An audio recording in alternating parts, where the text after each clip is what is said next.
Hello guys, मेरा नाम है प्रिंस और आप देख रहे हैं एनिमे समीक्षा। चलिए वीडियो को स्टार्ट करते हैं। तो एपिसोड की स्टार्ट में हम देखते हैं कि शियोन एक काफी डरावना सपना देखकर उठ जाता है। तो उसको देखकर उसकी माँ काफी खुश हो जाती है और उसको गले लगा लेती है। फिर नेक्स्ट सीन में हम देखते हैं कि कोल वहां आकर शियोन को चेक कर रहा होता है और वो कहता है कि ये फिजिकली बिल्कुल ठीक है। फिर शियोन कोल से पूछता है कि मैं कितने समय से बेहोश था, तो वो उसको बताता है कि तुम लगभग एक हफ्ते से बेहोश थे। फिर हम देखते हैं कि गावेन और ग्रास्ट भी वहां आ जाते हैं और गावेन शियोन से पूछता है कि क्या तुम ठीक हो, तो शियोन उससे कहता है कि हाँ मैं बिल्कुल ठीक हूँ। गावेन उससे कहता है कि जैसे ही मुझे पता लगा कि रैट्स आ गए हैं, मैं जितने जल्दी हो सके विलेज से निकल गया। मैं खुश हूँ कि मैं वहां टाइम पर पहुंच गया। शियोन कहता है कि तो इसलिए आप वहां थे। गावेन कहता है कि लेकिन मैं तुम्हारी कुछ ज्यादा हेल्प नहीं कर पाया। तो शियोन कहता है कि ऐसा नहीं है, आपका उसके हाथ काटने की वजह से ही मैं उसको हरा पाया। तो ग्रास्ट कहता है कि लेकिन वो पहले से काफी ज्यादा वीक हो गया था। गावेन शियोन से कहता है कि तुम्हारी वजह से ही हमारे अटैक्स उस पर काम कर पाए। इस बार तो हम लकी थे, लेकिन सेम ट्रिक नेक्स्ट टाइम काम नहीं आएगी। तो शियोन कहता है कि सही कहा और मन में सोचता है कि जब अगली बार नाइट मेनस आएगा तो उसके जैसा कोई दूसरा मॉन्स्टर आ सकता है। फिर शियोन पूछता है कि क्या बाकी सब ठीक हैं? तो कोल उसको बताता है कि राफिना और ब्रिजिट को छोटी मोटी चोटें लगी हैं और ह्यूई और डेव भी ठीक है और मारी और रोज भी ठीक है। तो शियोन ये सुनकर काफी खुश हो जाता है। शियोन उससे पूछता है कि मेरे बेहोश होने के बाद क्या हुआ था? तो गावेन उसको बताता है कि वहां काफी तबाही मची थी और उसमें 420 लोग मारे गए। तो शियोन ये सुनकर काफी सैड हो जाता है और कहता है कि इतने सारे लोग मारे गए, अगर मैंने थोड़ा और अच्छा किया होता तो। तभी कोल उससे कहता है कि इसमें तुम्हारी गलती नहीं है, अगर तुम नहीं होते तो पता नहीं टाउन का क्या होता। तुम्हें खुद को दोष देने की जरूरत नहीं है और मुझे लगता है कि तुम्हें खुद पर गर्व होना चाहिए कि तुमने क्या अकम्प्लिश किया है। तभी शियोन बाहर देखता है तो एमा उससे पूछती है कि क्या हुआ। तो शियोन पूछता है कि क्या अभी रात हो रही है, और हम देखते हैं कि शियोन को सभी कुछ काफी ब्राइट दिख रहा होता है और उसकी मैजिकल एनर्जी इतनी ज्यादा होती है कि उसके आसपास का सारा एरिया चमक रहा होता है। शियोन उसे देखकर कहता है कि ये तो मैजिकल एनर्जी है, ये आइंसवेल्फ जितनी स्ट्रॉन्ग नहीं है, लेकिन मेरी मैजिक कैपेसिटी काफी बढ़ गई है और अगर मैं उस पर से अपना ध्यान हटाऊं, और हम देखते हैं कि उसको वो सभी लाइट दिखना बंद हो जाती है। फिर वो गावेन से कहता है कि मुझे मारी के पास ले जाओ। फिर हम देखते हैं कि गावेन शियोन को मारी के पास ले आता है और वहां राफिना और ब्रिजिट होती है। शियोन मारी को देखकर मन में सोचता है कि इतनी ज्यादा मैजिकल एनर्जी होने की वजह से शायद मैं अब लेथार्जी सिकनेस के पेशेंट्स को ठीक कर पाऊंगा। और फिर वो सोचता है कि मेरे पास अब पहले से 100 टाइम्स ज्यादा मैजिकल एनर्जी है और इतनी ज्यादा मैजिकल एनर्जी से, और फिर वो मारी को ठीक करना स्टार्ट कर देता है। वो धीरे धीरे मारी को अपनी मैजिकल एनर्जी दे रहा होता है और धीरे धीरे उसकी परसेंटेज को बढ़ाता जा रहा होता है। शियोन धीरे धीरे मारी में लगभग 300% तक मैजिकल एनर्जी भेज देता है और फिर वो मन में सोचता है कि छोटे मोटे सिम्टम्स वाले पेशेंट्स अभी तक इतनी मैजिकल एनर्जी से रिएक्ट कर जाते, लेकिन ये फिर भी काफी नहीं है। फिर शियोन उसमें 510% तक मैजिकल एनर्जी भेज देता है तो मारी आंखें खोलती है, लेकिन शियोन उसमें मैजिकल एनर्जी भेजता रहता है। फिर शियोन धीरे धीरे उसमें 1000 तक मैजिकल एनर्जी भेजता है तो वो थोड़ा थोड़ा मूव करने लगती है। फिर शियोन उसमें 1500 तक मैजिकल एनर्जी भेजता है और फिर अपनी सारी मैजिकल एनर्जी उसमें भेज देता है और फिर हम देखते हैं कि मारी की मैजिकल एनर्जी वापस आ जाती है और वो ठीक हो जाती है। तो मारी को ठीक देखकर एमा और शियोन रोने लगती हैं और वो बाकी सभी भी काफी खुश हो जाते हैं। फिर शियोन मन में सोचता है कि इस मैजिकल एनर्जी को मैंने किसी को बचाने के लिए इन्वेंट नहीं किया था, लेकिन ये लोगों की हेल्प कर सकती है। मैंने ये प्रूव किया है, एक्सपीरियंस किया है और मुझे इससे काफी खुशी मिली है और मुझे काफी खुशी है कि मैं मैजिक यूज कर सकता हूँ। फिर नेक्स्ट सीन में हम एक हफ्ते बाद का सीन देखते हैं जहाँ शियोन ने कोल और बाकी नर्सिस की हेल्प से सभी लेथार्जी सिकनेस के पेशेंट्स को ठीक कर दिया होता है। फिर शियोन मन में सोचता है कि अभी के लिए तो लेथार्जी सिकनेस की प्रॉब्लम सॉल्व हो गई है, लेकिन और फिर उसे उस मॉन्स्टर की वो बात याद आती है जहाँ वो कहता है कि क्या तुम लैग्राह के डिसेंडेंट हो, और फिर शियोन मन में सोचता है कि अब बस वो बात बची है। फिर नेक्स्ट सीन में हम शियोन को ड्यूक बाल्फ के कासल में देखते हैं। ड्यूक बाल्फ शियोन से पूछते हैं कि तुम्हारे पास जरूर काफी सवाल होंगे, तुम काफी चालाक हो तो तुमने कुछ चीजें नोटिस कर ही ली होंगी और अब समय आ गया है कि मैं तुम्हारे क्वेश्चंस का आंसर करूं। तो शियोन बाल्फ से पूछता है कि आखिर मैं हूं कौन। जब मैंने मैजिक में रिसर्च स्टार्ट कर दी तो मेरे फादर और मदर ने उसको काफी जल्दी एक्सेप्ट कर लिया और मिस्टर ग्रास्ट ने भी गलती से कुछ कह दिया था, लेकिन मेरे फादर ने उनको रोक दिया। और ड्यूक बाल्फ, जब आपको लेथार्जी सिकनेस और रैट्स के बारे में पता चला तो उस समय आपने मेरी सारी बातें सुनी, भले ही मैं एक बच्चा हूँ और उस समय तक मैंने आपको कोई मैजिक भी नहीं दिखाया था और आपने बिना किसी हेजिटेशन के मैजिक और मैजिकल एनर्जी पर भरोसा कर लिया, जैसे कि आप शायद उसके बारे में पहले से ही जानते थे। फिर ड्यूक बाल्फ गावेन और एमा से पूछते हैं कि क्या आप इसके लिए तैयार हो। तो गावेन कहता है कि हम शियोन से ज्यादा लंबे समय तक उसे छुपा नहीं पाएंगे। तो ड्यूक बाल्फ शियोन को बताता है कि तुम लैग्राह के डिसेंडेंट हो। वो शियोन को बताता है कि हजारों साल पहले लैग्राह ने ह्यूमैनिटी का साथ दिया था। उन लोगों ने हमारी डीमन के अगेंस्ट वॉर में हमारा साथ दिया था। उनके पास लाल आंखें और लाल बाल होते थे और वो सोर्सरी यूज करते थे। 1000 साल पहले उन्होंने डीमंस को सील कर दिया था, तो डीमंस ने उनको उनकी डिस्ट्रक्शन का कर्ज दे दिया। फिर 12 साल पहले रॉयल कैपिटल ऑफ रिस्टिया में एक वुमेन एक बेबी के साथ आई और उसने क्वीन लक्सुआ से ये कहा कि ये बच्चा लैग्राह का डिसेंडेंट है और ये ही इस पूरे वर्ल्ड को बचा सकता है, तो इसको अच्छे से पालो और अच्छे से गाइड करो। अगर तुमने ऐसा नहीं किया तो ह्यूमैनिटी खत्म हो जाएगी। ड्यूक बाल्फ उनको बताता है कि क्वीन को उस पर पूरा भरोसा नहीं हुआ।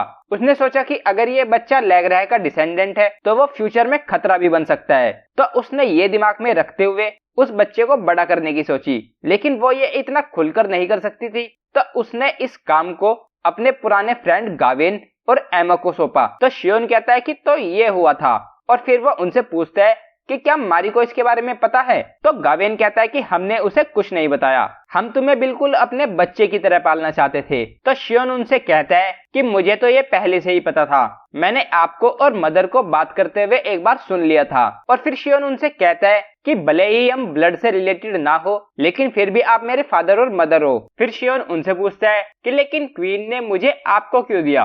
तो गावेन उसको बताता है कि हम होनरी नोबल्स हैं। नॉर्मली ड्यूक बाल्फ जैसे लोग जो काफी अमीर होते हैं उनको नोबल्स माना जाता है, लेकिन होनरी नोबल्स के पास कोई ऑफिशियल टाइटल नहीं होता, बल्कि क्वीन खुद से उनको सपोर्ट करती है। ये एक स्पेशल रैंक है। फिर ड्यूक बाल्फ कहते हैं कि इसके यूनिक होने की वजह से होनरी नोबल्स को उनकी खुद की टेरिटरीज नहीं मिलती, और इसी रीजन की वजह से मैंने लॉर्ड गावेन को अपने राज्य में से एक छोटा सा पार्ट रूल करने के लिए दे दिया था। ये सब सुनकर शियोन गावेन से कहता है कि जिन लोगों को लैग्राह के बारे में पता है वह मुझको बुरे काम के लिए यूज कर सकते थे, इसीलिए अभी तक आप मुझको प्रोटेक्ट कर रहे थे, है ना, और इसीलिए आपने स्टार्टिंग में मुझे मैजिक रिसर्च करने से रोका था। तो गावेन कहता है कि ऐसा हो सकता है कि मैं ये मानना ही नहीं चाहता था कि तुम एक लैग्राह हो। फिर ग्रास्ट शियोन से पूछता है कि मुझे पता है कि तुम मैजिक यूज कर सकते हो क्योंकि तुम लैग्राह हो, लेकिन तुम्हें ये सब पता कैसे है। तो शियोन मन में सोचता है कि क्या मैं उनको अपने रीइंकार्नेशन के बारे में सच बता दूं,